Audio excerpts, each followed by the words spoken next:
সেই পথটাকে একত্রিত করার জন্য, সমন্বিত করার জন্য এই আলাপ আলোচনার দরকার হয়। এটা হলো ডায়ালগ বা আলোচনা। ডায়ালগ ছাড়া কোনো আলোচনা কোনো সময় সমাধান হয় না। ডায়ালগ করতেই হবে। আপনি আপনার শত্রুর সাথেও আপনার ডায়ালগ করতে হবে, আপনার বন্ধুর সাথেও ডায়ালগ করতে হবে, সরকারের সাথেও আপনার পরিবারের বোঝাপড়ার জন্য ডায়ালগ করতে হবে। ডায়ালগের বিকল্প কোনো কিছু নেই। আমি যেটা আমার মনে থেকে বলবো সেটা আপনার কল্পনায় আছে। দেশের মঙ্গল কিভাবে হবে এটা আমরা কিন্তু আমাদের যাদের 5-7 বছর বয়স হয়েছে সন্তানরা, তারাও কিন্তু তার ভালো মন্দ বুঝে। আপনি দেখেন একটা সন্তানের সাথে, একটা বাচ্চার সাথে যদি আপনি রাগ করেন, সে আপনার অভিব্যক্তি বুঝতে পারে। কিন্তু সুতরাং যদি একটা বাচ্চা আপনার অভিব্যক্তি বুঝতে পারে, সুতরাং পুরো নেশন আপনার অভিব্যক্তি কেন বুঝতে পারবে না? আমি সংবিধান বিশেষজ্ঞ নই, এবং সংবিধান আমি ভালো করে পড়ি না। আমি সৈনিক মানুষ, আমি নির্বিচার দেশপ্রেমিক সৈনিক। আমি সেই দাবিতে এখানে এসেছি। আপনারা আমাদের থেকে অনেক বিজ্ঞ আছেন, কিন্তু আমি এই চেয়ারে আজকে বসছি, এর অর্থ এই নয় যে আমি যা আপনাকে বলবো আপনারা সেটা গিলবেন। আপনার থেকে শুনে আমরা প্রস্তাবনা দেব। আমরা এতদিন আমাদের মুখ বন্ধ ছিল, আমাদের বাক স্বাধীনতা ছিল না, আমাদের সবকিছু আমরা খুঁজে ফেলছিলাম। আমাদের দুর্ভাগ্য, আমরা কোন রকম আমাদের পরিবর্তনের কোন সেই শক্তি সামর্থ্য আমরা দেখাইতে পারি না, সেটা আমাদের দুর্বলতা। কিন্তু আল্লাহ কখনো কোন জালেমকে সারা পৃথিবীতে অকল্পিত সময়ের জন্য, অনির্ধারিত সময়ের জন্য রাখেন না। সেই হিসাবে একটা ঐশ্বরিক বা প্রাকৃতিক পরিবর্তন, যেটা আমরাকে আল্লাহর গজব হিসেবে আমরা মানি, সেরকম একটা পরিবর্তনের মাধ্যমে আমাদের এই পরিবর্তনটা হয়েছে। এটা হলো ডক্ট্রিন অফ নেসেসিটি ছিল। এটা কেউ বলে কোন সংবিধান, যদি খোদা না করে প্রাইম মিনিস্টার ওখানে কোনো কারণে মারা যেতেন, তাহলে উনি কার কাছে হ্যান্ড ওভার করতেন ক্ষমতা? ওনার তো ওই সময় মৃত্যু হয়ে গেছিল। ধরে নিয়ে আমি আমার সম্পত্তিটা আমার সন্তানদেরকে রেখে দিতে চাইতে পারলাম না, কিন্তু উত্তরাধিকার আইন আছে, সেটা সে পাবে। তত উনি উত্তরাধিকার তো কাউকে করে দেন নাই। আর হলো রাষ্ট্রপতি সংসদকে অবমুক্ত করছেন, ডিজলভ করছেন। সুতরাং এখন কোনো কিছুই আমাদের নাই, সংবিধানও নাই, সংসদও নাই। সুতরাং আমাদের এই সংবিধান রচনার জন্য আমরা ডায়ালগ, আমাদের ডায়ালগে বিফলত নাই। আমাদের ফ্যাসিবাদের যে প্রেতাত্মারা সমাজে এখন বিশৃঙ্খলা সৃষ্টি করার জন্য আছে, যারা অত্যন্ত আর্থিক এবং তাদের অস্ত্র বলে তারা এখনো কিন্তু অনেক শক্তিশালী। তারা আমাদের ঘোলা পানিতে মাছ শিকারের জন্য অনেক অপচেষ্টা করতেছেন। আপনারা সেটা সচেষ্ট থাকবেন। আপনারা নিজের পরিবেশে, নিজের গণ্ডিতে, নিজের গ্রামে, নিজের পাড়ায়, নিজের ওয়ার্ডে আপনারা একটা বিকল্প শক্তি তৈরি করেন, যাতে অন্যায় যেখানে দেখবেন, ঘুষ যেখানে দেখবেন, দুর্নীতি যেখানে দেখবেন, সেখানে আপনারা হস্তক্ষেপ করতে পারেন। আমাদের জেনজি আমরা যাদেরকে বলি, জেনারেশন জুমার, যারা আমাদের এই স্বপ্নের দেশ, দ্বিতীয় আমাদের মুক্তিযুদ্ধে আমাদেরকে একটা সফল দেশ দিয়ে গেছে, তাদের জন্য এটা আমরা অন্তর থেকে তাদেরকে শ্রদ্ধা করি। যারা শাহাদাত বরণ করেছে তাদেরকে আমরা আত্মার মাগফিরাত কামনা করি, তাদের জন্য বেহেশত নসিব করুন। যারা আহত হয়েছে তাদের জন্য সুচিকিৎসা এবং তাদের জন্য উপযুক্ত ক্ষতিপূরণ, সবার জন্য উপযুক্ত ক্ষতিপূরণ দাবি করছি। এবং সর্বশেষ আমি একটা কথা বলছি, দেখেন, আমাদেরকে খাওয়াবার জন্য, ইতিহাস খাওয়াবার জন্য হেন কোনো চেষ্টা করা হয় নাই, কিন্তু আমরা ইতিহাস আসলে খাই নাই। আমরা এই খাওয়া আমাদের হজম হইত না। যদি আমাদেরকে খাওয়াইছে, এটা আমাদের হজম হয় নাই। সেজন্য আমি বলবো, একটা গানের কলি দিয়ে আমি শেষ করি। সেটা হলো, বলা হচ্ছে, যদি কাগজে লিখো নাম সে কাগজ ছেড়ে যাবে, যদি পাথরে লিখো নাম সে পাথর বয়ে যাবে, যদি হৃদয়ে লিখো নাম সে নাম রয়ে যাবে। সুতরাং আমরা হৃদয়ে নাম লিখবো, বাংলাদেশের নাম লিখবো, আমাদের শহীদদের নাম লিখবো, আমাদের সংস্কার পার্টির নাম লিখবো। সংস্কার অত্যন্ত ব্যাপক একটা বিষয়। সংস্কার আপনার ব্যক্তি থেকে শুরু করে রাষ্ট্রীয়, আন্তর্জাতিক পর্যায়ে সংস্কারের প্রয়োজন আছে সব জায়গায়, কিন্তু আমরা সেটা করতে পারতেছি না। আমাদের সেটা ব্যর্থতা। আমরা হাতে নেন, আমি, আপনি, আমরা সবাই ব্যক্তিগতভাবে আমি সৎ হই, তাহলে অটোমেটিক্যালি আমাদের দেশ সৎ হবে। যদি আমি নিজে ঠিক হই, আমার দেশ ঠিক হবে। নিজে ঠিক তো দেশ ঠিক, নেতা ঠিক তো দেশ ঠিক। সুতরাং আমরা নেতা, যে নেতা আমরা আমরা দেখতে চাই, সৎ নেতৃত্ব দেখতে চাই। আমরা রাজনীতিকে ব্যবসায় রূপান্তর যেভাবে দেখেছি সেভাবে আর দেখতে চাই না। আমাদের সমাজে আমাদের যে বাক স্বাধীনতা থেকে শুরু করে সমস্ত স্বাধীনতা পূর্ণ হয়েছে, আমরা সেটা দেখতে চাই না। আমরা আমাদের অধিকার বুঝে নেব এবং আপনি আমি আমরা সবাই আমরা প্রতিবাদ হব। আমরা যখন দরকার হবে, আমাদের যদি বিদেশি শত্রু আমাদেরকে আক্রমণ করে, আমরা সেনাবাহিনীর উপর নির্ভর করব না, আমরা ঝাঁপিয়ে পড়ব। আমরা সবাই দেশের সৈনিক, আমরা জাতির সৈনিক। মা আমাদেরকে জন্ম দিয়েছেন, আমরা মায়ের সন্তান হলো এই মাটির সন্তান। এই মাটি আমাদের মা, এই মাটির জন্য আমরা শাহাদাত বরণ করব। এই প্রতিজ্ঞা উদ্বুদ্ধ হয়ে আমি আমার বক্তব্য এখানে শেষ করছি। আপনাদের কাছে আমি সে একই দাবি রাখবো, আসুন আমরা বাংলাদেশকে হৃদয়ে ধারণ করি। আমরা গণতান্ত্রিক যে কোনো দলকে দেশের জন্য আমরা আমাদের সর্বস্ব দিয়ে আমরা তাদেরকে সহযোগিতা করব। আমরা সংস্কার পার্টি বলে নয়, যে কোনো পার্টি আমাদেরকে আমাদের সাথে দেশের জন্য কাজ করবে, আমরা তাদের সাথে কাজ করার আমাদের ইচ্ছা ব্যক্ত করে, আশা ব্যক্ত করে আমি এখানে শেষ করছি। আমাকে শোনার জন্য আপনাদেরকে ধন্যবাদ। আসসালামু আলাইকুম। আমাকে বলতে দেন, আপনাকে শুনেছি। আমরা এত দাবি দাওয়া, আপনি ওই যে আনসার থেকে শুরু করে রিক্সা, ভ্যান, ব্যাটারি সবাই দাবি দিচ্ছে না? আমরা দাবি দিচ্ছি না, আমরা পরামর্শ দিচ্ছি। দাবি আর পরামর্শের মধ্যে পার্থক্য আছে, ঠিক? আগে বলছেন গণতান্ত্রিক, আমরা নিজেরা বসে সিদ্ধান্ত নিয়েছি শুধু গণতন্ত্র ঠিক করলে হবে না, সংস্কারটা সার্বিক ক্ষেত্রে করতে হবে। এই জন্য গণতন্ত্র সাবজেক্টটা বাদ দিয়ে সব বেসিক নিড থেকে দেওয়া হচ্ছে। সবাই পাবেন, এগুলো অনেকগুলো আছে, সবাই পাবেন। নেক্সট হলো, আপনি প্রশ্ন করেছেন যে অ্যাকচুয়ালি আমি কি বলতে চেয়েছি, এটা আমার বক্তব্যে বলেছি, আবার রিপিট করি যে 6টা করেছেন। এখানে পড়ে দেখেন 50টা, প্রায় অর্ধশত কমিশন বাংলাদেশে হয়েছে। কিন্তু এই 10টা নামে যদি আপনারা করে নেন এবং তাদেরকে স্থায়ী করে দেন দুদকের মতো, তাহলে জনগণ গিয়ে ওখানে বলতে পারবে আমার পরিবেশের অবস্থা, আমি পরিবেশ কমিশনে গিয়ে বলবো, আবেদন করব। বলেছি সংসদীয় কমিটি যেভাবে কাজ করে, সংসদ থাকার পরে তো কমিটি হয়, ঠিক সেভাবে এই কমিশনগুলোকে যদি দাঁড় করানো হয়, তাহলে জনগণের সাথে স্থায়ীভাবে সরকারের একটা যোগাযোগ স্থাপন হবে এবং কমিশন বলতে পারবে যে আমরা এটা সরকারকে বলেছি, এতটুকু হয়েছে, এতটুকু হয় নাই। এই 10টা কমিশন দিয়ে জনগণের সাথে সরকারের একটা ব্রিজিং করা সম্ভব, এটা আমাদের পরামর্শ। জি না, উনি আমাদের গেস্ট, উনি বিশেষজ্ঞ। উনি যেটা বলেছেন এটা হলো আইনের দিক দিয়ে যা যা উনি বুঝেছেন, উনি বলে প্রশ্নের উত্তর দিয়েছেন। না, ওটা আমাদের দলের বক্তব্য না, এটা ওনার বক্তব্য, ঠিক আছে, ওনার মন্তব্য। আর কেউ প্রশ্ন করবেন? জি বলেন, বলেন। সবাই চুপচাপ নেন, সবাই পাবেন, সফটও পাবেন। কেউ চাইলে আমি সফট দেবো, কিন্তু হয়েছে কিনা বলেন।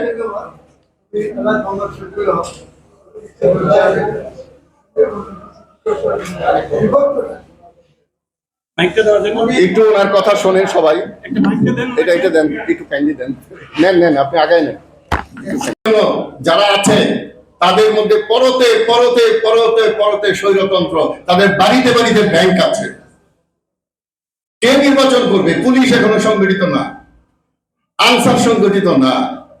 একটা দল, আজকে সবচেয়ে বড় দল যাদেরকে মনে করি, তারা কি এই, আমি থাকলে ওই ঘোষণা দিতাম যে আমরাই ট্রাফিক, ছাত্ররা করে দেখিয়েছে না, আমরাই পাহারাদার, কেন যেন কোনো খুনাখুনি না হয়। তো সুতরাং আমাদের মধ্যে আগে সংস্কার আনতে হবে, মানসিক সংস্কার। এই বইটাতে লেখা আছে, আগে মানসিক সংস্কার করতে হবে। আমরা সবাই, পৃথিবীতে এমন কোন দেশ দেখাতে পারবেন? আমি চ্যালেঞ্জ দিলাম আজকে একটা, যে পৃথিবীতে এমন একটা দেশ আমি দেখতে চাই যেখানে সরকার অনেক ভালো, মানুষগুলি খুব খারাপ। এরকম দেশ আছে? যদি না থাকে তাহলে আমরা যেমন, সরকারও তেমনই হবে। সবাইকে ধন্যবাদ। আর কোনো প্রশ্ন? গঠনতন্ত্র এবং চিন্তা ভাবনা নিয়েছেন, এই জন্য আমার দলের প্রতি আমি কৃতজ্ঞ। এই বইটা কোনো বই নয়, এটা একটা প্রজেক্ট পেপার ছিল। আমি গাজীপুর সোশ্যাল ওয়েলফেয়ার এ একটা হিউম্যান ডেভেলপমেন্টের জন্য একটা কাজ করার জন্য আবেদন করেছিলাম। 3 বছর পরে সেটা মঞ্জুর হলো। তখন বলল এটা বন্ধ ছিল কেন, বিশেষ একটা কারণে। পরে দিল কেন, আমি জিজ্ঞেস করলাম এটার অনুমতি কেন দিলেন? বললো আমি ভাবলাম, ওই মহিলা বললেন, অফিসার, উনি এখন ডাইরেক্টর হয়ে পরে রিটায়ার করেছে, বললো আমি ভাবলাম এর অনুমতি না দিলে যিনি লিখেছেন তার প্রতি অন্যায় করা হবে না, অন্যায় করা হবে যাদের জন্য উনি এই প্রজেক্ট পেপার লিখেছেন। তখন আমার মাথায় আসলো একটা বই করে ফেলি, এটাই আমার প্রথম, এটাই আমার শেষ বই। এটা প্রকাশ হয়েছে 2007-এ যখন আমরা সংস্কার নিয়ে কথা বলেছিলাম, তখন সংস্কার শব্দটা এক পর্যায়ে গালি হিসাবে রূপান্তরিত হলো। সংস্কার পন্থীদেরকে হাটে ঘাটে দৌড়ানোর চেষ্টা করা হলো, দল থেকে বের করে দেওয়া হলো। তো সেই সংস্কারকে আমরা 5 আগস্টের পরে যে রাষ্ট্র সংস্কারের কথা বলা হলো, সেটা শুনে আমরা সংস্কার পার্টির নাম দেইনি, এই নাম দিয়েছি আমরা বহু আগে। আমি গতকাল একটা সেমিনারে ছিলাম, পার্বত্য চট্টগ্রামের বর্তমান সমস্যা। সেনাবাহিনীর অনেকে মিডিয়া ছিলেন বোধহয় ওখানে। সেখানে একটা কথা এসেছিল যে ওখানে সামরিক এবং রাজনৈতিক উভয়ের কাজ। কিন্তু আমার প্রশ্ন হলো, 54 বছরে কি আমরা রাজনীতি করেছি বাংলাদেশে? আমরা যেটা করেছি দোষারোপের রাজনীতি, অপরাজনীতি, মারামারি, কাটাকাটি, দোষারোপের রাজনীতি, হত্যার রাজনীতি, ওটাকে আমি রাজনীতি বলি না। আমরা সেই রাজনীতি করার জন্য দল গঠন করি নাই। আমি আপনাদের সবাইকে আমন্ত্রণ জানাচ্ছি, যে যেখানে যেভাবে আছেন সেভাবে এই দলকে সহযোগিতা করতে পারবেন। আপনি মনে মনে যেই চিন্তা করছেন যে আমি এরকম একটা দল হলে রাজনীতিতে যেতাম, এটি হলো সেই দল। তো আমাদের সাথে যোগাযোগ রাখবেন। এখন আমি আমার বক্তব্যটা লিখে দিয়েছি, আমি একটু সংক্ষেপে দিয়ে একটা লাইন বলে আপনাদেরকে ছেড়ে দেব। কারণ হলো, বাংলাদেশে আমি রিসার্চ করতে গিয়ে হিউম্যান ডেভেলপমেন্ট, আমি একটা জিনিস আবিষ্কার করেছি, এটা আমারও দোষ। ওই যে একটা গল্প আছে না, এক দুধের পুকুর চেয়েছিল এক রাজা, বলল যে ঠিক আছে আমি কালকেই সবাইকে বলবো সারাদিন পুকুর খনন করবে, রাতে ওই পুকুরে সবাই 1 ঘটি করে দুধ দিবে, তাহলে দুধের পুকুর হয়ে যাবে, রাজার খায়েশ পূর্ণ হবে। পরের দিন সকালে রাজা গেলেন উজির সাথে, বলল যে কি ব্যাপার, টলটলা পানির পুকুর। তখন উজির বলল, হুজুর আমার দোষ, এই জন্য আমি দোষটা আমার উপরে নিলাম, যে ভেবেছিলাম সবাই দুধ দিবে, আমি পানি ঢেলেছিলাম, কিন্তু আমার মতো চালাক দেশবাসী সবাই পানি ঢেলে গেছে, কেউ দুধ ঢালেনি। তা আমি এই জন্য দোষ নিচ্ছি, যে এখন যে উদাহরণ দিব এটা এই দোষে আমিও দুষ্ট। সেটা হলো, আমাদের লোভ হলো ধরেন 1 ফিট, ধৈর্য হলো 1 ইঞ্চি। এটাকে টেনে যদি 6 ইঞ্চি করা যায়, আর এটাকে কমিয়ে যদি 6 ইঞ্চি করা যায়, এই রাষ্ট্র হতে পারে পৃথিবীর শ্রেষ্ঠ রাষ্ট্র। আমরা এমন কর্মঠ, এমন মেধা আমাদের মধ্যে আছে, বিশেষ করে ইয়াংদের মধ্যে, ইয়াং প্রতিনিধি আমাদের মধ্যে আছে। আমরা পৃথিবীকে কাঁপিয়ে দিতে পারি সততা। অনেকে প্রশ্ন করে আমাদের দেশে দুর্নীতি বন্ধ করা সম্ভব? আমি বলি সম্ভব। আমি যদি দুর্নীতি না করি, আমার দুনিয়া দুর্নীতিবিহীন। তা আপনি আপনার ক্ষেত্রে চিন্তা করেন, কয়টা লোক বাংলাদেশে দুর্নীতি করে? খুব কম সংখ্যায়। অধিকাংশ সংখ্যায় পরিশ্রম করে। এই যে করোনার সময় বলেছিল, আর করব না ধান চাষ, দেখবো তোরা কি খাস, মনে আছে তো? সুতরাং আমি মূল বক্তব্যে যাই। আজকে আমাদের বক্তব্য হলো সংস্কার এবং কমিশন। এই সংস্কারের সাথে কমিশনের কি সম্পর্ক? কমিশনের সাথে জনগণের কি সম্পর্ক? আমরা প্রায় 1 মাস হলো কমিশন হয়েছে, কমিশনের সাথে কি জনগণের কোনো যোগাযোগ আছে? এটা স্থাপন করা দরকার। 6টা কমিশন করা হয়েছে কিসের উপরে ভিত্তি করে? 6 জন প্রধান বানানো হয়েছে কিসের উপর ভিত্তি করে? আবার এর মধ্যে অনেকে নারাজ করতে চায় না। এবং এই 6টাই কি সাফিসিয়েন্ট? সেই ক্ষেত্রে আমি আমার পেপারটা থেকে বলছি যে 5ই আগস্টে অভূতপূর্ব বিজয়ের পর সবাই, বিশেষ করে রাজনৈতিক দলগুলো, নির্বাচন ও গণতন্ত্র প্রতিষ্ঠিত করতেই বেশি উদ্গ্রীব। কিন্তু আমরা মনে করি বর্তমানে সবচেয়ে গুরুত্বপূর্ণ কাজ হলো অন্তর্বর্তী সরকার এর ভারসাম্য, স্থিতিশীলতা ও নিরাপত্তা সুনিশ্চিত করা। তা না হলে আগের দুটা হবে না।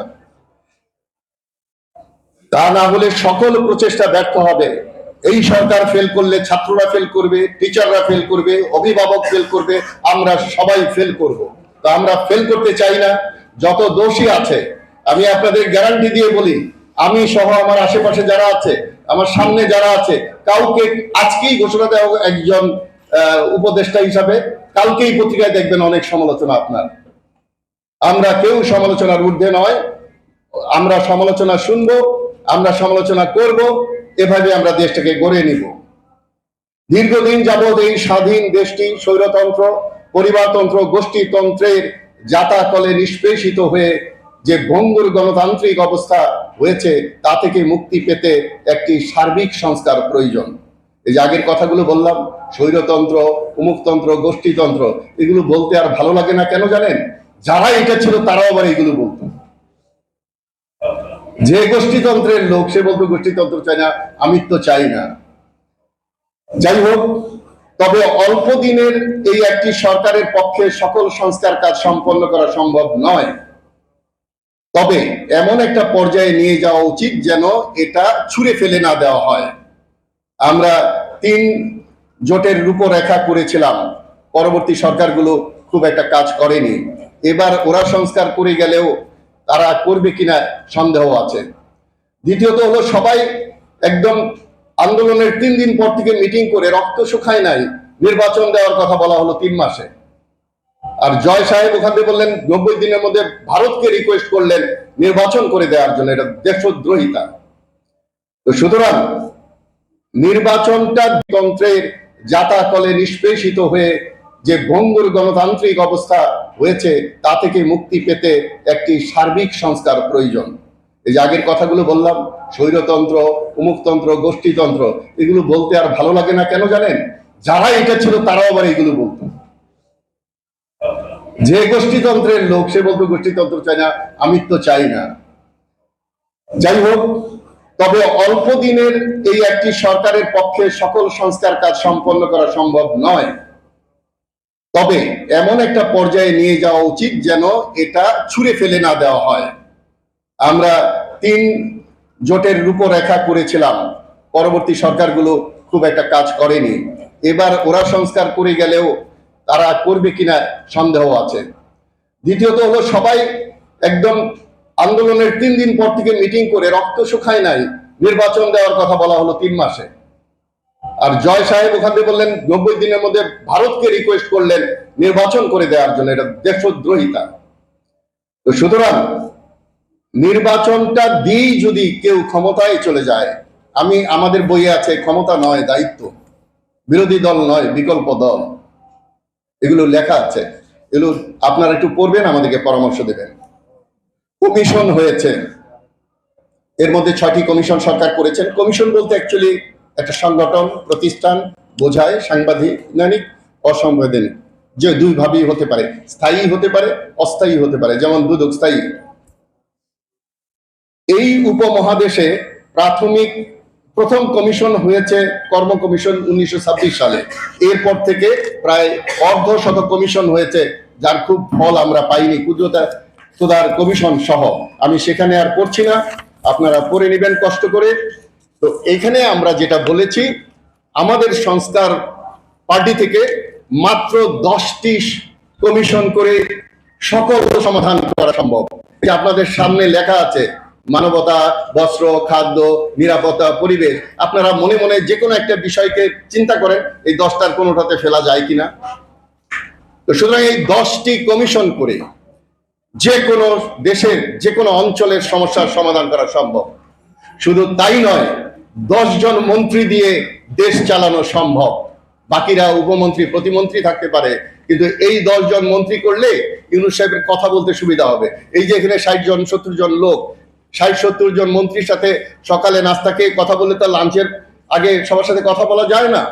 তো সুতরাং মাথা ভারী প্রশাসনকে ছোট করে নিয়ে আসতে হবে এবং সুন্দরভাবে অন্তর থেকে যা বলবো তাই করব, এমন রাজনীতি করতে হবে। আমরা বলি একটা, করি আরেকটা। দেখুন, একটা এত বড় বিপ্লবের পর এখন আমরা কারাকারি করছি, কে বেশি কাজ করেছি, কার শহীদ কতজন। আহতদের হিসাব করছেন না কেন? কারণ ওই আহত যদি বলি আমার 10 জন আহত আছে, তাহলে ওর দায়িত্ব আমাদেরকে নিতে হবে। অথবা আহত তার তো মুখ আছে, সে যদি বলে ফেলে আমি ওনার দলের না, যারা শহীদ হয়ে গেছে তারা তো মুখ ফুটে বলবে না আমি অমুক দলের ছিলাম না, আমি ছিলাম এক ভ্যান ড্রাইভার, জীবনে রাজনীতি করিনি, আমার মৃত্যুর পর অমুক দল বলছে আমি ওই দলের শহীদ। আমরা সেই জাতি, সেইগুলোকে পরিষ্কার করার জন্য সংস্কার পার্টি।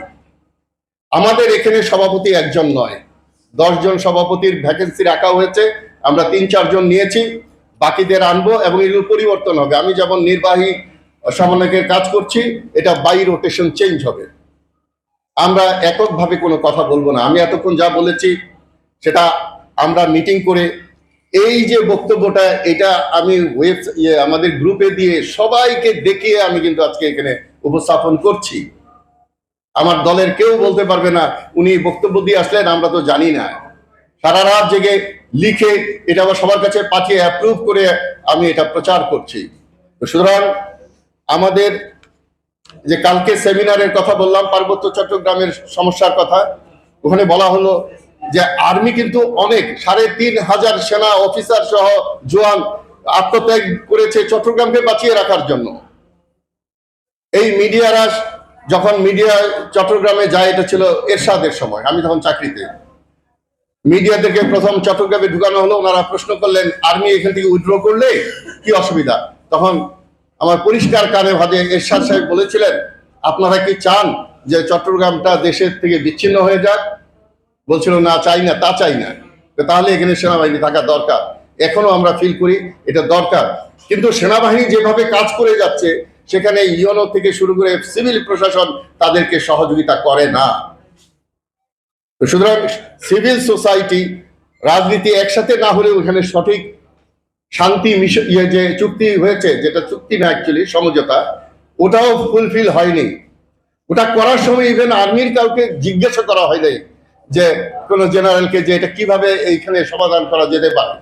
তো সুতরাং বলা হলো যে কালকে যে রাজনীতি এবং সমরনীতি একসাথে চললে সঠিক করা যাবে, কিন্তু আমাদের দেশে তো এখনো রাজনীতি নাই, কারণ এখন তো অরাজনৈতিক দল টিম ক্ষমতায় আছে। তাহলে আমাদেরকে নতুন করে দেশ যেমন নতুন করে রাজনীতি শুরু করতে হবে। সবাইকে ধন্যবাদ।